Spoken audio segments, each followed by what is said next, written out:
በስመ አብ ወወልድ ወመንፈስ ቅዱስ አሐዱ አምላክ ታየም የስ ነው ሻሃዳ ያለው። እሺ እንዲህ ይላል ቃሉ አንቺ ሻሃዳ የሚይዘው እሺ ቶሎ በያን ብለው ከቁጥር 2 ጋር አንቺ የመሆነን ልጅ ሆይ እግሮችሽ በጫማ ውስጥ እንዴት ውቦች ናቸው። ዳሌዎችሽስ በአንጥረኛ እጅ እንደተሰሩ እንደ እንቁዎች ይመስላሉ። እንብርትሽስ ነዓም አንዴ ቀስ በይ። ሰላም ሚውት አርጊው። የምትገቡ ሰዎች ፕሊስ ሚውት አርጉ። እየረበትን ነው። እቺ ይቅርታ ቀጥይ። ኦኬ የሚረብሽው ለካ ከእቺ ነው። እሺ ሚውቱን አንሽና ቀጥይ። እሺ ላንብብልህ። አንብቢ። እሺ ይሰማችኋል? እሺ ቃሉ እንዲህ ይላል አንቺ የመኮንን ልጅ ሆይ እግሮችሽ በጫማ ውስጥ እንዴት ውቦች ናቸው። ዳሌዎችሽስ በእንጥረኛ እጅ እንደተፈሩ እንደ እንቁዎች ይመስላሉ። እንብርትሽ የወይን ጠጅ እንደማይጎድልበት እንደተነጠጠ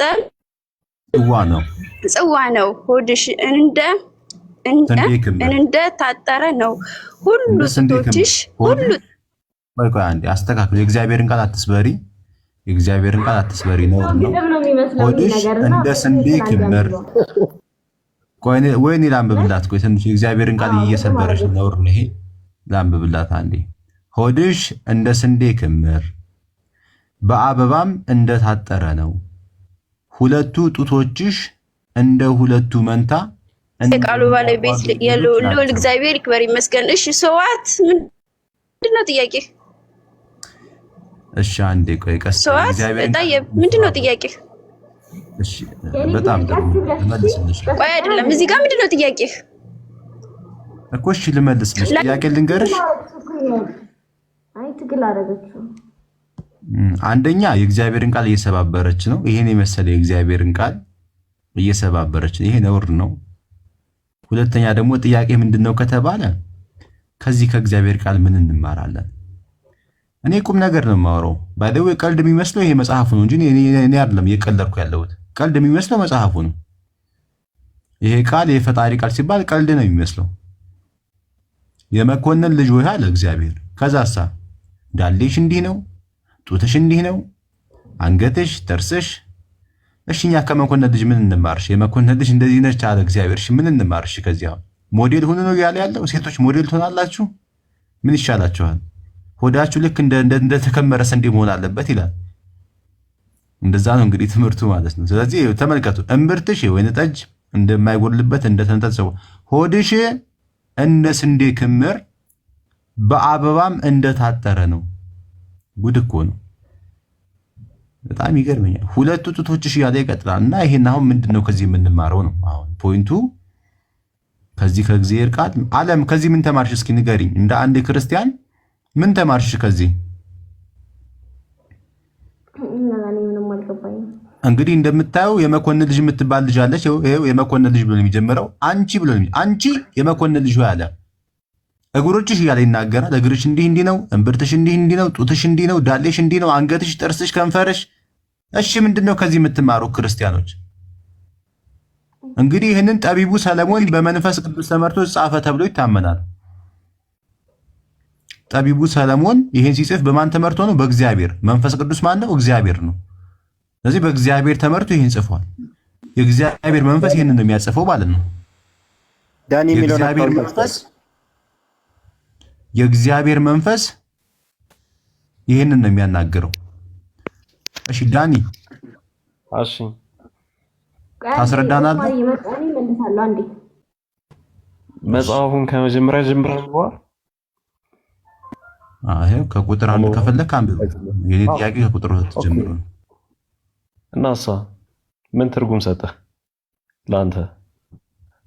እኔ የሰጠኝ ትርጉም የመኮንን ልጅ ዳሌዋ እንደሚያምር መኮንን ምናምን አትበላ። ምን ዝርግ ነው እግዚአብሔር። ሂድ ቆሻሻ ይሰው ቆሻሻ። እኔ አይደለሁም እንግዲህ እየተሳደበ ነው እንደምታዩት። እኔ አልተሳደብኩም፣ ምንም ያልኩት ነገር የለም። እኛ ተሳዳቢ አንፈልግ። ኦሳማ እኔ ስልጣን አለኝ እኮ እንደዚህ አስወጣሃለሁ። እኔ ምን አለፋኝ? ምንድነው ኦስማን ይጣፍጥ አቶ ኦሳማ አንብብ። ቁላው የተቀጠቀጠ ብልቱም የተቆረጠ ወደ እግዚአብሔር ጉባኤ አይግባ። ዲቃላ ወደ እግዚአብሔር ጉባኤ አይግባ። እስከ 10 ትውልድ ድረስ ወደ እግዚአብሔር ጉባኤ አይግባ። እሺ ጥያቄ ልጠይቅህ? እሺ ጠይቀኝ።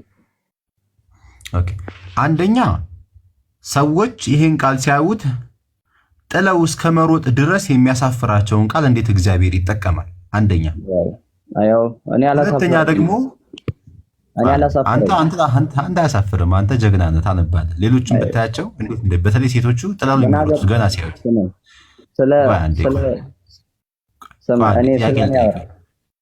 እሺ ሁለተኛ ጥያቄ ልጠይቅህ። አንተ አታፍርበትም፣ ችግር አልፈሃል አንተ። እሺ እንቀጥል። ዲቃላ ወደ እግዚአብሔር ጉባኤ አይግባ ይላል። ተመልከት። ቆይ እስከ 10 ትውልድ ድረስ ወደ እግዚአብሔር ጉባኤ አይግባ። ኢማጂን ተመልከቱ። እንግዲህ ለምሳሌ አንዲት ሴት ሁለት ወንድ ወጥቶባት ብታረግዝ ያ የተወለደው ልጅ ምንድነው? ዲቃላ ነው የሚባለው። የኔ ጥያቄ ያ የተወለደው ዲቃላው ልጅ ለምንድነው ወደ እግዚአብሔር ጉባኤ እንዳይገባ የተከለከለው? ለምንድነው? መልስልኝ። እሺ ይሄኛው የብሉይ ኪዳን ስርዓት ነው፣ ተሽሯል። ነገር ግን ምን ማለት እንደሆነ ላስረዳ። ኢሳይያስ 56 ቁጥር 3 አውጣ እስቲ። ኢሳይያስ 56 አውጣ። እሺ ትንቢተ ኢሳይያስ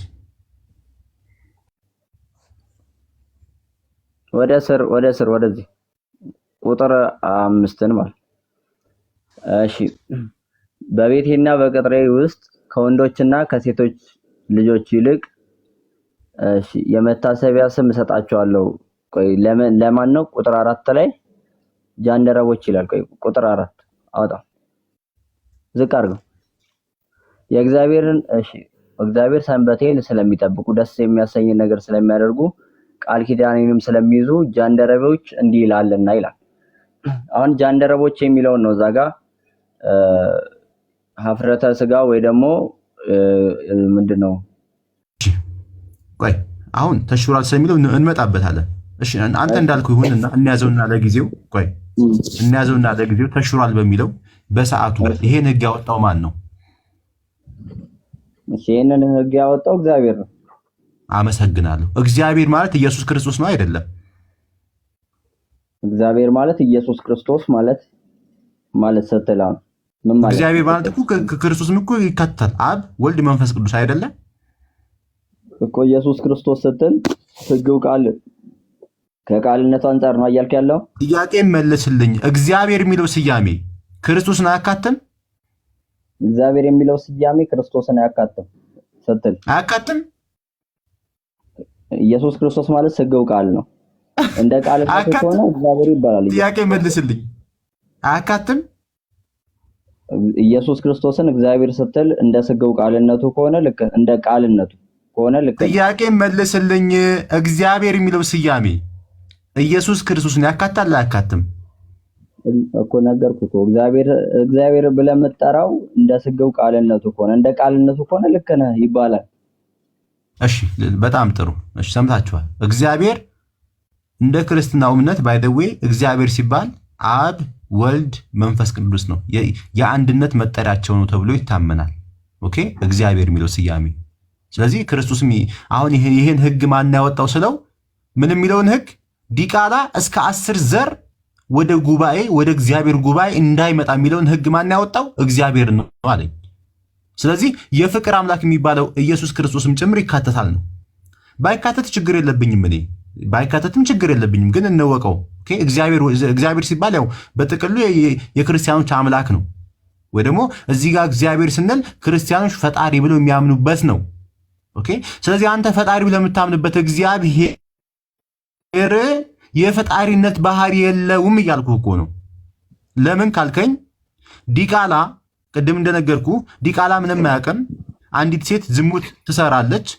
ኦኬ ተደቅሎ ይወለዳል። ያ ዲቃላ ልጅ ምን ያውቃል? አሁን ምንም በማያውቀው ነገር ዲቃላ ስለሆነ ብቻ ወደ እግዚአብሔር ጉባኤ ያምጣል። ይሄ ነው የሚገርምህ።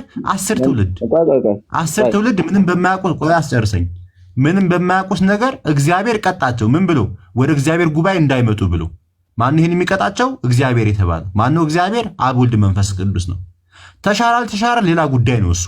ግን በሰዓቱ ይሄን ሕግ እግዚአብሔር ሰጥቷል ለሰው ልጆች። እግዚአብሔር ፍትሃዊ ከሆነ ለምንድን ነው ሰዎች በማያውቁት ነገር የሚቀጣቸው ነው? መልስልኝ። በጣም ጥሩ። እግዚአብሔር ይሄንን ያረገበትን ምክንያት አንድ ምንድን ነው? ፈጣሪ ስለሆነ ራሱ ነው ያረገበትን ምክንያት። ነገር ለምንድን ነው? በጣም ጥሩ።